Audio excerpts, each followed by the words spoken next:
சங்கரம் சிவசங்கரம். அன்னை தமிழுக்கும் அருமை தமிழர்களுக்கும் அநேக கோடி வணக்கங்கள். மண்ணில் உலாவும் மகான்கள் அப்படிங்கிற தலைப்புல நம்ம நிறைய சித்தர்கள், யோகிகள், ஞானிகள் அவங்கள பத்தி எல்லாம் பேசிட்டு இருக்கோம். அந்த வரிசையில கன்னியாகுமரியை சேர்ந்த மாயம்மா அப்படிங்கிறவங்கள பத்தி தான் இந்த வீடியோவில் நம்ம பார்க்க போறோம். கன்னியாகுமரி தமிழ்நாட்டில் மிக புகழ்பெற்ற இயற்கையியலில் சார்ந்த ஒரு மாவட்டம் தான் கன்னியாகுமரி. இங்க புகழ்பெற்ற வள்ளுவர் சிலை இருக்கு. விவேகானந்தர் தவம் இருந்த பாறை இங்க தான் இருக்கு. 3 கடல் சேரக்கூடிய இடம் இந்த இடம்தான். பௌர்ணமி அன்னைக்கு சூரியன் சந்திரன் ரெண்டும் ஒரே நேரத்துல தோன்றக்கூடிய பகுதி இங்க தான் இருக்கு. சூரியனுடைய தோற்றம் மறைவு ரெண்டையும் கன்னியாகுமரியில நம்மளால பார்க்க முடியும். அது தவிர சுசீந்திரம் தானுமலையான் கோயிலா இருக்கலாம், பகவதி அம்மன் கோயிலா இருக்கலாம், திருவெட்டாறு ஆதிகேசவ பெருமாள் கோயிலா இருக்கலாம், நாகராஜன் கோயிலா இருக்கலாம். இது எல்லாம் இந்த கன்னியாகுமரியை சுத்தி தான் இருக்கு. இது ஒரு நீண்ட கடற்கரை பகுதி. இந்த கடற்கரை மணல் பகுதியை பார்த்தீங்கன்னா பல நிறங்களை கொண்டதா இருக்கும். இந்த கன்னியாகுமரியுடைய பழைய பெயர் என்ன அப்படின்னா ஆயுத்மா நாடு அப்படின்னு சொல்லுவாங்க. இந்த பழைய பாண்டிய நாடு தான் கன்னியாகுமரி அப்படின்னு நாம அழைக்கிறோம். பிற்காலத்துல கேரள மன்னர்கள் ஆண்ட பகுதி எதுனா இந்த கன்னியாகுமரி தான். தமிழ் இலக்கியங்கள்ல மார்க்கோ போலோ இந்த மாதிரியான புகழ்பெற்ற யாத்திரிகர்கள்லாம் இருக்காங்க. தாலமி, மார்க்கோ போலோ இவங்கெல்லாம் இந்த கன்னியாகுமரியை பற்றிய நிறைய குறிப்புகளை அங்கொன்றும் இங்கொன்றுமாக எழுதி வச்சிருக்கிறாங்க. கன்னியாகுமரி அப்படிங்கிறது மிக புனிதமான ஒரு ஸ்தலம். இங்க பார்வதியினுடைய தாட்சாயினி அவதாரம் முடிவடைய போகுது. அப்படி முடிவடைகிற போது அந்த அம்மாவினுடைய உடல் 51 பகுதிகளாக சிதறி விழுகிறது. அதுல முதுகுப்புறம் விழுந்த இடம்தான் இந்த கன்னியாகுமரி. இது 108 சக்தி தேசங்கள்ல சக்தி பீடங்கள்ல ஒண்ணு. இங்க இருக்கிற கன்னியாகுமரி அம்மன் நீலக்கல்லால் ஆனது. இந்த அம்மாவினுடைய மூக்குத்தி மிக பிரபல்யம். அதுல ஒரு பெரும் சக்தி அடங்கி இருக்கிறதா நிறைய பேரு நம்புறாங்க. ஆதிசங்கரர் தான் இந்த அம்மனினுடைய பூஜை முறைகளை எல்லாம் வழிவகுத்து தந்தவங்க. இங்க பலராமர் அப்படின்னு சொல்லக்கூடியவர் தான் இந்த அம்மாவை பிரதிஷ்டை பண்ணவங்க. இந்த மகா பவித்திரமான பூமியை குறித்து கிரேக்கத்துல ஒரு அறிஞர் இருக்கிறாரு. அவருடைய பேர் பெரிப்ளோஸ். அவரு ஒரு குறிப்பு எழுதுறாரு. 2000 வருஷங்களுக்கு முன்னாலேயே தமிழ் நிலத்துல தென் தமிழகம் அப்படிங்கிற ஒரு இடத்துல கன்னியாகுமரி அப்படிங்கிற ஒரு தெய்வம் இருந்ததாகவும் அதை தரிசிப்பதற்காக ஏராளமானவர்கள் அந்த பகுதிக்கு சென்றதாகவும் எழுதி வச்சிருக்காங்க. அப்படின்னா இந்த கன்னியாகுமரி எவ்வளவு பவித்திரமான பூமி அப்படிங்கிறது நமக்கு தெரிகிறது. இவ்வளவு பவித்திரமான பூமியில தான் மாயம்மா அப்படிங்கிறவங்க ரொம்ப காலம் தங்கி கலியுக சம்ரட்சணம் செஞ்சாங்க. மாயம்மா அவங்கள பத்தி நிறைய செய்திகள் அங்கொன்னும் இங்கொன்னுமா பரவி கிடக்குது. அந்த செய்திகளை எல்லாம் ஒரு சேர தொகுத்து கொடுக்கிற முயற்சி தான் இந்த காணொளி. இவங்களை பற்றி எவ்வளவு செய்திகள் இருக்கு, எங்கெங்க இருக்கு, அது என்ன மாதிரி இருக்கு அப்படிங்கிறத நாம பார்த்துடலாம். நிறைய சித்தர்கள், ஞானிகள், யோகிகள் இவங்கெல்லாம் இந்த அம்மாவை பற்றி சொல்லியிருக்காங்க. இந்த அம்மா கேரளா அப்படின்னு சொல்லக்கூடிய அந்த பகுதியில கன்னியாகுமரியில தான் நிறைய வருஷங்களாக தன்னுடைய ஆதிக்கத்தை, ஆன்மீகத்தை செலுத்தி வந்தாங்க. இந்த அம்மா நேபாள மன்னரினுடைய மகள் அப்படின்னு சொல்றாங்க. ஏறக்குறைய 650 வருஷம் இந்த பூமியில வாழ்ந்ததாகவும் மக்களுக்கு சேவை செய்ததாகவும் செவிவழி செய்தி இருக்கு. 1890கள்ல விவேகானந்தர் தமிழகம் வந்ததற்கான அடிப்படை காரணம் இந்த அம்மாவை பார்க்கறது தான் அப்படின்னு நிறைய பேர் நம்புறாங்க, சொல்லியிருக்காங்க. 1920கள்லயே கன்னியாகுமரியில இந்த அம்மாவை பார்த்துருக்காங்க.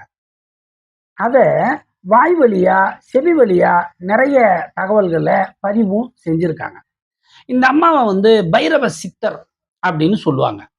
இந்த அம்மா வந்து அசாம் மாநிலத்துல கவுஹாத்தில காமக்யானி அப்படிங்கிற ஒரு கோயில் இருக்கு. அங்க இருந்து தான் இங்க தமிழ்நாட்டுக்கு வந்தாங்க அப்படின்னு சொல்லுவாங்க. அந்த இடம் மட்டும் இல்லாம நேபாளம், காஞ்சி, காசி இந்த மாதிரியான பகுதிகள்ல எல்லாம் இவங்க கடந்து அதற்கு பிறகுதான் கன்னியாகுமரியில வந்து தங்குனாங்க அப்படின்னு சொல்லுவாங்க. இந்த அம்மா தரையில எப்படி நடப்போமோ அது மாதிரி கடல்ல நடக்கக்கூடிய அதிசயத்தை எல்லாம் செஞ்சிருக்காங்க. அத சாதாரண மக்கள் கூட பார்த்திருக்காங்க அப்படின்னு எல்லாம் சொல்றாங்க.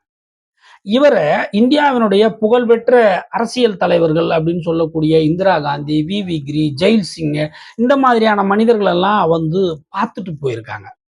இவருடைய பாஷை, இவருடைய உடல் மொழி எல்லாம் அவ்வளவு சீக்கிரமா யாராலையும் வந்து அர்த்தம் கண்டுபிடிக்க முடியாது. அப்படிதான் இருக்கும். கன்னியாகுமரி கோயிலுக்கு பக்கத்திலேயே மாயம்மாவுக்கு ஒரு கோயில் இருந்துச்சு. இந்த அம்மாவினுடைய அன்றாட நடவடிக்கைகள் எப்படி இருக்கும் அப்படின்னு சொன்னா, அடிக்கடி கடற்கரை ஓரம் சுத்திட்டு இருப்பாங்க. குப்பைங்க, கிளிஞ்சல்கள் அதெல்லாம் இருந்தா அதை எடுத்துட்டு வந்து ஒரு இடத்துல போட்டு நெருப்பு வச்சு எரிச்சுட்டு இருப்பாங்க. இன்னும் சில நேரம் என்ன செய்வாங்கன்னா, அங்கங்க பாறைகளுக்கு மேல உட்கார்ந்திருப்பாங்க. பழைய கிழிஞ்ச துணிகளை எல்லாம் எடுத்து மேலேயும் கீழயும் வச்சு துவைச்சுக்கிட்டு இருப்பாங்க. கடலுக்குள்ள ரொம்ப நீண்ட தூரம் வந்து பயணம் செய்யக்கூடியவங்க. போனவங்க ரொம்ப நேரம் கழிச்சு தான் திரும்ப வருவாங்களாம். கடலுக்குள்ள மீனவர்கள் மீன் பிடிக்கிற போது அவங்கள பார்ப்பாங்க. மீனவர்கள் போட்ல கரைக்கு வர்றதுக்கு முன்னாலேயே இவங்க வந்துருவாங்களாம். அந்த அளவுக்கு இவங்க ரொம்ப வேகமாக கடலை கடந்து கரைக்கு வரக்கூடிய திறமையை பெற்றிருந்தாங்க அப்படின்னு சொல்றாங்க. இவருடைய குரல் வளமும், உடல் மொழியும் ரொம்ப வித்தியாசமா இருக்கும். கடல் பாறைகளுக்கு பக்கத்திலேயே தான் இவங்க நிறைய பொழுதுகளை கடத்துவாங்க. இவருக்கு பின்னால எப்ப பாரு வந்து குறைஞ்சபட்சம் 10 நாய் சுத்திக்கிட்டே இருக்கும். அவங்க என்ன செய்வாங்கன்னா, திடீர்னு ஒரு கடைக்குள்ள போவாங்க. அங்க இருக்கிற பொருட்கள எல்லாம் எடுப்பாங்க. எடுத்துட்டு தனக்கு பின்னால இருக்கிற நாய்களுக்கு தூக்கி போட்டுருவாங்க.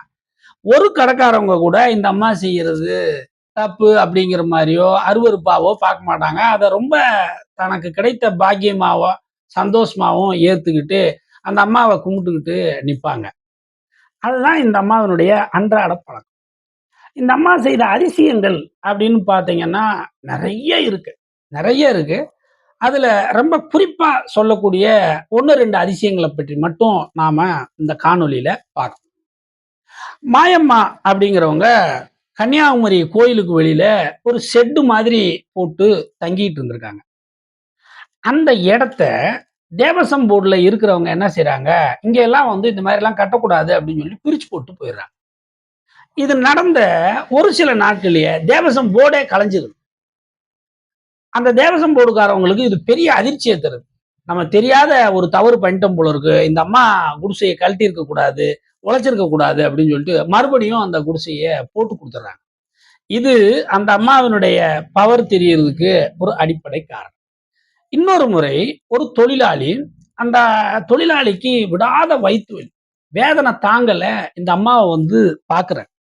பார்த்துட்டு வயிற்று வலியால நான் ரொம்ப கஷ்டப்படுறேன் அப்படின்னு சொல்றபோது, அந்த அம்மா என்ன செய்றாங்க, தான் சாப்பிட்டுக்கிட்டு இருந்த உணவ கொஞ்சூண்டு எடுத்து தர்றாங்க.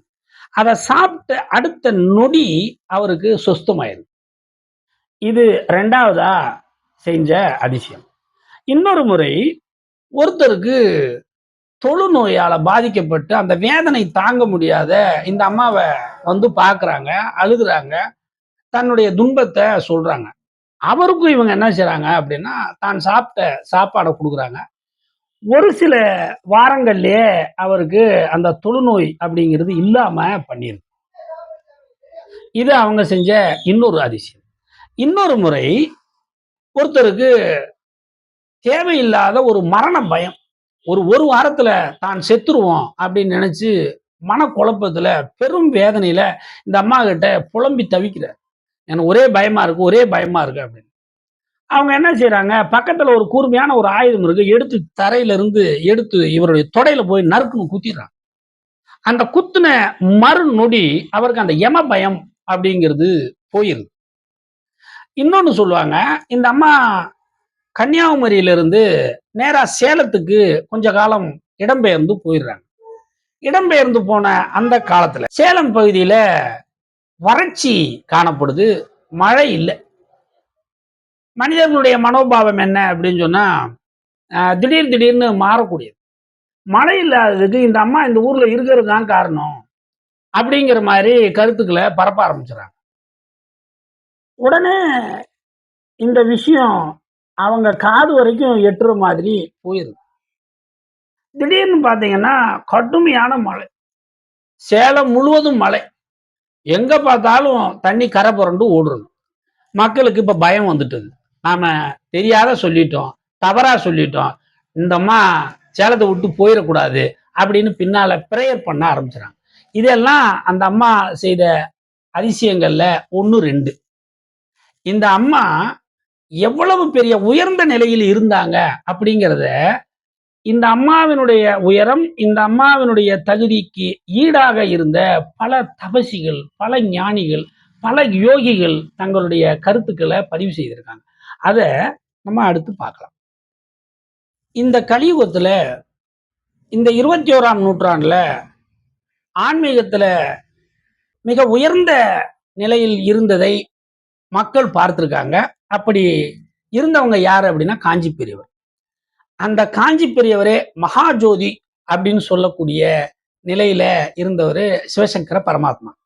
அவரு இந்த மாயம்மாவ பற்றி, அவருடைய சரித்திரத்த பத்தி கொஞ்சம் டீட்டெயிலாவே சொல்றாரு. அவர் என்ன சொல்றாரு அப்படின்னு சொன்னா, குஜராத்ல இருந்து ஒரு டூரிஸ்ட் பஸ் வந்ததாவும், வந்தபோது அந்த பஸ்ல வந்தவங்க தான் மாயம்மா அப்படின்னும், திரும்பி போறபோது இவங்கள அந்த பஸ் மிஸ் பண்ணிட்டு போயிடுச்சு அப்படின்னு சொல்றாரு. அப்படி போனதுக்கு பிறகு இந்த அம்மா என்ன செஞ்சிருக்காங்க, கன்னியாகுமரியில ஒரு தேருக்கு அடியில படுத்து தன்னுடைய காலத்த ஓட்டிட்டு இருக்காங்க.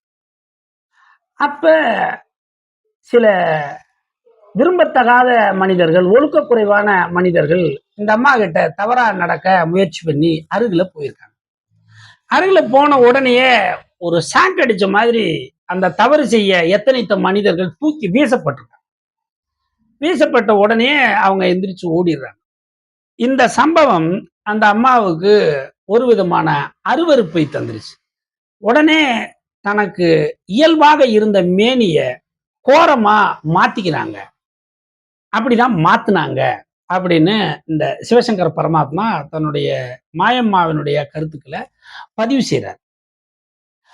ஒரு முறை வெளிநாட்டுல இருந்து ஒரு வாகனம் அந்த பக்கம் வருது. அப்படி வர்றபோது ஒரு நாய அந்த வாகனம் அடிச்சு தூர தூக்கி வீசிருது. அந்த வண்டியில அடிபட்ட நாய் குடல் வெளிய ரொம்ப ஆபத்தான கட்டத்துல இருக்கு. அத அந்த அம்மா பார்க்குறாங்க.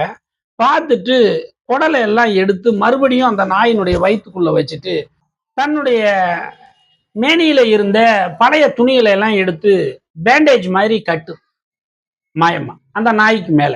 கட்டிட்டு கீழே இருக்கிற மண்ணை எடுத்து மேல பூசி விடுறாங்க. பூசி விட்டோடனே கொஞ்ச நேரத்திலேயே அந்த நாய்க்கு சுஸ்தமாயிருது. எந்திரிச்சு ஓட ஆரம்பிச்சு. இந்த அம்மாவினுடைய புகழ் அந்த ஊர்ல பரவுவதற்கு இதுதான் மிக அடிப்படை காரணமா இருந்துச்சு. திருக்கோவிலூர் ஞானானந்தகிரி அப்படின்னு ஒரு சாமி இருந்தார். அவரு பரம ஞானி. ஒரு முறை அவரை பார்க்கறதுக்காக அக்ஜாசம் paint company owner Rajamanickam Nadar போறார். அப்படி போனபோது ஞானானந்தகிரி சுவாமி கேட்குறாங்க, என்னப்பா கன்னியாகுமரி அம்மாவை பார்த்தீங்களா அப்படின்னு சொல்றாங்க. அவங்க அந்த ஊரை சேர்ந்தவங்க, அதனால அடிக்கடி பார்க்கறதுக்கான வாய்ப்பு இருக்கு இல்லையா? ஆமாங்க பார்த்தேன் அப்படின்னு சொல்றாங்க. அதுக்கு ஞானானந்தகிரி சொல்றாரு, ஐயா நான் சொன்னது கோயிலுக்குள்ள இருக்கிற மூக்குத்தி அம்மனை சொல்லல. 4 நாயோட சுத்திட்டு இருக்குமே ஒரு அம்மா, அந்த அம்மாவை சொன்னேன் அப்படிங்கிறார். இவருக்கு தூக்கி வாரி போட்டுருது.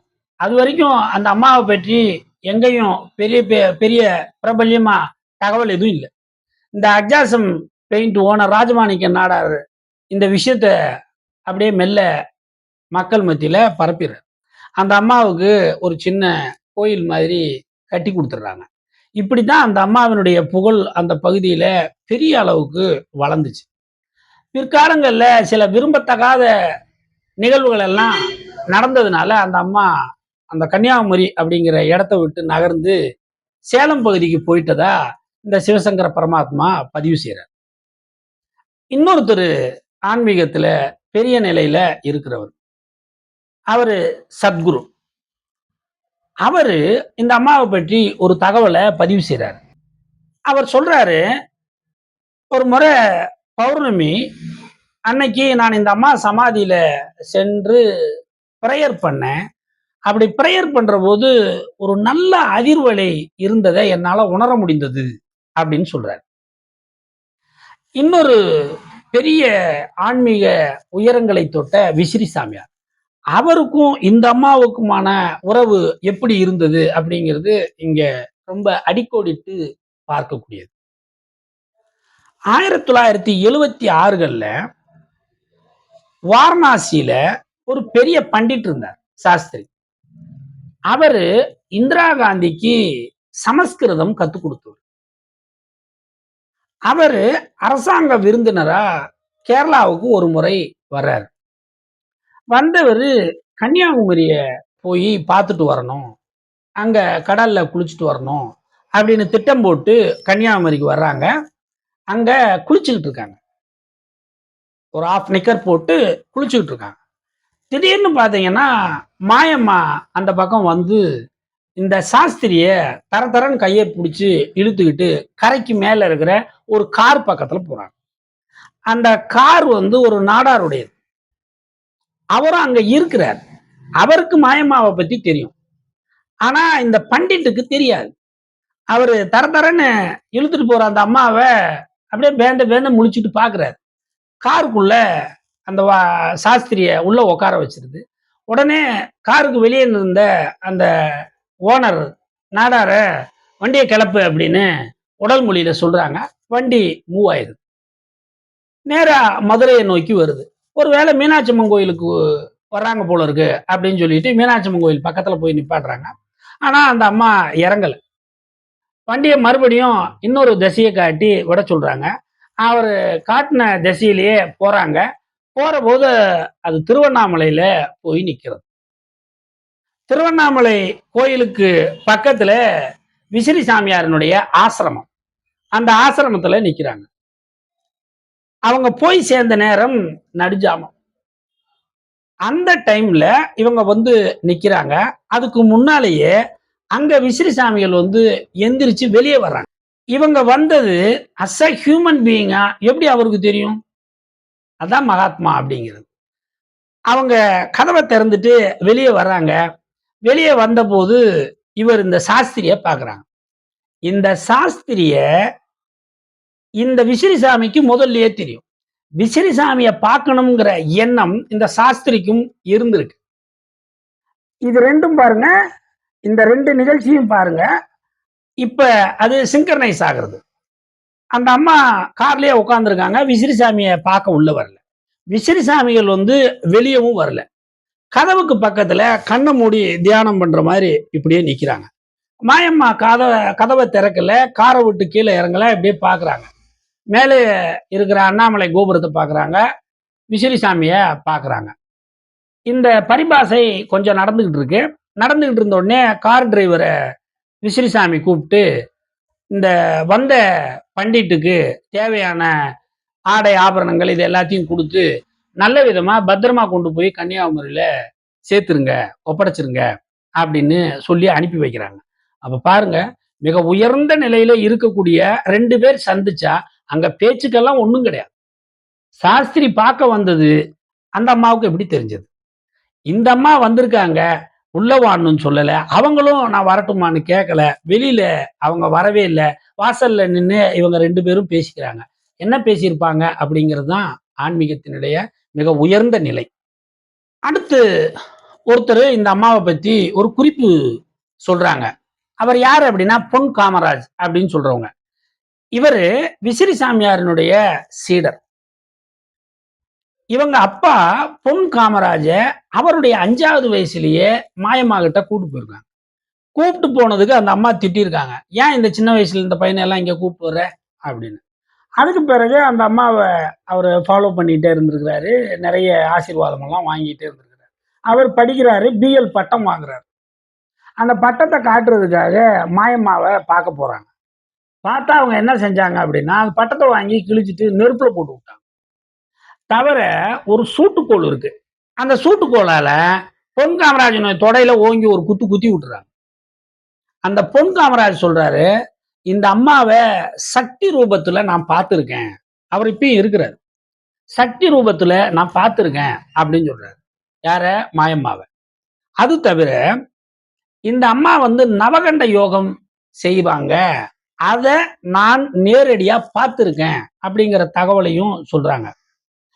நவகண்ட யோகம் எல்லாம் ஆன்மீகத்துல மிகப்பெரிய உயரங்களை தொட்டவர்களால தான் செய்ய முடியும் அப்படிங்கிறத தான் பல சமய நூல்களும் ஆன்மீக நூல்களும் சொல்றது. சீரடி சாய்பாபா அந்த மாதிரி நவகண்ட யோகம் செய்ததா சொல்லுவாங்க. நானே கூட ஆன்மீகத்துல மிக உயர்ந்த நிலையில இருக்கிற சிவசங்கர பரமாத்மா மாதிரியான ஆட்கள், நானே கூட இந்த நவகண்ட யோகம் பற்றி சிவசங்கர பரமாத்மா மாதிரியான ஆட்கள் சொல்லி கேட்டிருக்கேன். ஏன்னா ஆன்மீகத்தினுடைய உயரத்துல இருக்கவங்களுக்கு இதெல்லாம் சாத்தியம். பௌர்ணமி அன்னைக்கு ரொம்ப நேரம் இவர் குளிப்பாரு அப்படின்னு அவர் சொல்லியிருக்காரு. ஏன் அப்படின்னா உடம்பு அப்படியே நெருப்பா கொதிக்கும் அப்படின்னு சொல்றாங்க. அந்த மாதிரியான நிலையில அவங்களுக்கு அதெல்லாம் சாத்தியம் அப்படின்னு அவரே சொல்லி நானே கேள்விப்பட்டிருக்கேன். அப்படின்னா பொன் காமராஜ் சொல்றதும் சரிதான். அடுத்தது ராஜேந்திரன் ஒருத்தர், அவரு மாயம்மாவினுடைய அணுக்க சீடர். அவர் சொல்றாரு, இந்த அம்மா எனக்கு நிஷ்கர்ம யோகம் அப்படிங்கிறத பத்தி கத்து கொடுத்துருக்காங்க அப்படின்னு சொல்றாங்க. அப்ப ஆன்மீகத்தினுடைய உயரத்துல இருக்கிறவங்களுக்கு இந்த நவகண்ட யோகம் அப்படிங்கிறது சாத்தியம். நவகண்ட யோகம்னா ஒரு சின்ன விஷயம் கிடையாதுங்க. உடம்ப கை வேற தனி வேறையா அப்படியே பிரிச்சு பிரிச்சு வச்சிருது. தலை தனியா இருக்கும், கை தனியா இருக்கும், கால் தனியா இருக்கும், உடம்பு தனியா இருக்கும். எங்கேயாவது உட்காந்து அவங்க பிரேயர் பண்ணிட்டு இருப்பாங்க. அவங்களுக்கு எப்ப விருப்பப்படுறாங்களோ அப்ப மறுபடியும் அதை சேர்த்துக்குவாங்க. நீங்க சாய்பாபாவினுடைய ஹிஸ்டரியை படிக்கிற போது சொல்லுவாங்க, அப்படி நேரத்துல எட்டியெல்லாம் பார்க்க கூடாது அப்படின்னு எல்லாம் சொல்லுவாங்க. கொடைக்கானல் பக்கத்துல தாண்டிக்குடி அப்படின்னு ஒரு ஊர் இருக்கு. அங்க ஒரு சாமியாரு அந்த கோயில்ல தங்கியிருப்பார். அது ரொம்ப ஃபாரஸ்ட் ஏரியா. ஒரு நாள் அங்க இருக்கிற ஒருத்தர் பாத்ரூம் போறதுக்காக ராத்திரி எந்திரிச்சு வெளியே போயிருக்காரு. அப்படி வெளியில போற போது அங்க பாம்புகள் ஒன்னோட ஒண்ணு பேசிட்டு இருக்கான். இத பார்த்த உடனே அவருக்கு பயங்கரமா குளிர் ஜுரம் வந்த மாதிரி வந்துருச்சு. பயங்கர குளிர் ஜுரம் வந்த மாதிரி வந்துருச்சா. அப்ப அந்த சாமியாரு இந்த பக்கம்லாம் வராத போ அப்படின்னு போக சொல்லியிருக்காரு. மறுநாள் காலையில அவர் திருநீர் போட்டு, இனிமேல் இந்த மாதிரி எல்லாம் பண்ணாத, ராத்திரில எல்லாம் இந்த பக்கம் வரக்கூடாது. இந்த மாதிரி சித்தர்கள் ஞானிகள் இவங்கெல்லாம் இந்த பக்கம் உலா வரவங்க, அந்த மாதிரி டைம்ல எல்லாம் மனுஷால் போகக்கூடாது அப்படின்னு சொல்லி ஒரு தகவல் உண்டு. இன்னைக்கும் அந்த பகுதியில அதை பெருசா பேசுவாங்க. இதே மாதிரி சிவசங்கர் பரமாத்மான்னு சொல்றோம் இல்லையா, அவரும் இந்த மாதிரியான ஒரு விஷயத்த சொல்லியிருக்கிறார். அதாவது நம்ம திருநெல்வேலி சைடு தவம் இருக்கக்கூடிய இடங்கள்ல இந்த மாதிரியான நிகழ்ச்சிகள்லாம் சர்வசாதாரணமா நடக்கும் அப்படின்னு பதிவு செய்றார். அது பெரிய விஷயம். அது நம்ம அதுக்குள்ள போவேனா, ஆனா அவ்வளவு பெரிய விஷயத்த மாயம்மா அவங்க பண்ணாங்க அப்படிங்கிறது தான் இங்க ரொம்ப முக்கியமா பார்க்க வேண்டியது. இந்த ராஜேந்திரன் அப்படிங்கிறவரு மாயம்மாவனுடைய அணுக்க தொண்டர்.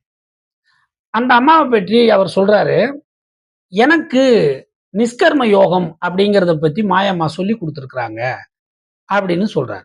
அடுத்து அவர் சொல்றாரு, இந்த அம்மா ஜீவசமாதி அடைய போறாங்க அப்படிங்கிறத எனக்கு முன்னாலேயே சொல்லிட்டாங்க. சரி, எனக்கு மட்டும்தான் சொன்னாங்களா அப்படின்னா இல்ல. இந்த அம்மாவை நம்பி வழிபட்ட இன்னும் சிலருக்கு கூட சொல்லியிருக்காங்க.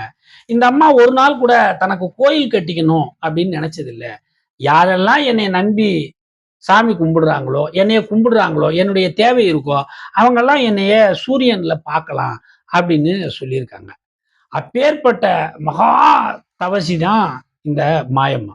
அதனாலதான் மகா பெரியவர்ல இருந்து, சிவசங்கர பரமாத்மாவில இருந்து, யோகிராம் சுரத்குமார்ல இருந்து எல்லாம் இந்த அம்மாவை பற்றி பேசுறதுக்கு நம்ம கேட்கறதுக்கும் ஒரு வாய்ப்பா அமையும். இந்த அம்மா 1996கள்ல சேலம் சின்ன கொல்லம்பட்டிக்கு இடம்பெயர்றாங்க. என்ன காரணமோ தெரியல, அவங்க கன்னியாகுமரியிலிருந்து ராஜேந்திரனோட வெளிய வந்துடுறாங்க. வெளிய வந்தா, அங்க ஒரு சாதாரணமான கட்டி முடிக்கப்படாத ஒரு வீடு இருக்கு. அந்த இடத்துல நின்னுக்குறாங்க. அந்த இடத்துக்கு போலாமா? போக வேணாமா? அப்படின்னு யோசிச்சுக்கிட்டே இருக்காங்க. அப்ப திடீர்னு எங்க இருந்தோ வந்த ஒரு நாயி அந்த வீட்டுக்குள்ள போகுது. அப்ப அவங்க, "ஓ! இங்க இருக்கலாம் போல இருக்கு. உத்தரவு ஆயிருச்சு." அப்படின்னு நெனச்சு, அந்த கோயில் மாதிரி இருக்கக்கூடிய அந்த வீட்டுக்குள்ள போயிர்றாங்க. அங்கேயே தான் ரொம்ப வருஷமா இருக்குறாங்க. அந்த இடத்திலேயே இருந்து தான் சுமார் 6 வருஷம்னு நெனைக்கிறேன். 6 வருஷம் அந்த வீட்டிலேயே இருந்து தான் தன்னுடைய அருளாட்சிய செய்றாங்க. இந்த மாதிரி மண்ணுல உலாவுற மாயமாவை போன்றவர்களால தான் இந்த பூமிக்கு பெருமை. இது மாதிரியான மகாத்மாக்களை பற்றிக் கொண்டால் நாம பரம பாக்கியசாலிகள். இல்ல இது பைத்தியம் அப்படின்னு சொல்லிட்டு பரிகசிக்கிறோம் அப்படின்னு சொன்னா லௌகீகத்துல அவங்கெல்லாம் பாரம் சுமக்கிறவங்க. நாம பத்திக்கலாம், பாக்கியசாலிகளா மாறிடலாம். அடுத்த நிகழ்ச்சியில இன்னொரு பரமாத்மாவை பற்றி நாம பார்க்கலாம்.